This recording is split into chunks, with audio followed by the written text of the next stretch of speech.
सोचो एक दिन तुम्हें पता चले कि तुम्हारी जमीन अब तुम्हारी नहीं, क्योंकि वो अब वक्फ की हो चुकी है, बिना कोई नोटिस, बिना कोई पूछताछ।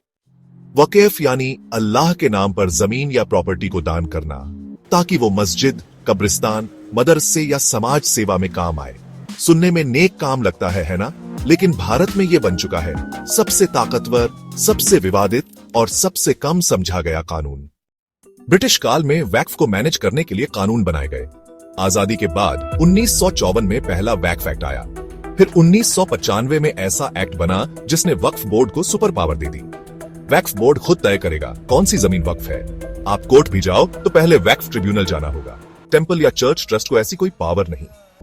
भारत में 8 लाख एकड़ से ज्यादा जमीन वक्फ घोषित हो चुकी है, जो कि दिल्ली, मुंबई और बेंगलुरु तीनों शहरों को मिला दो उतनी हो जाती है।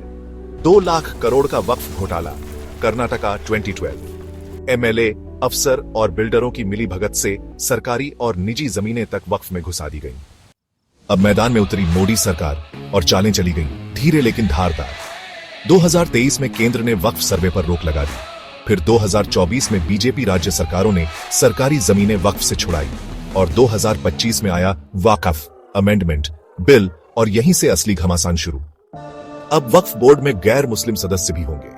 सरकार को विवादित वक्फ संपत्तियों पर फैसला लेने का अधिकार मिलेगा। सभी वक्फ प्रॉपर्टीज का डिजिटल रजिस्ट्रेशन होगा। अब सर्वे का काम कलेक्टर लेवल अफसर करेंगे। बोर्ड की मनमानी खत्म। विपक्ष और मुस्लिम संगठनों ने कहा ये हमारे धार्मिक अधिकारों में दखल है, लेकिन सरकार का कहना है भाई ये धर्म नहीं, सिस्टम सुधारने का मामला है। भ्रष्टाचार हटाओ, जवाबदेही लाओ। क्या भारत में एक धर्म को इतनी ताकत देना सही है? क्या बाकी धर्मों को भी ऐसे अधिकार मिलने चाहिए? आपकी जमीन अगली हो सकती है।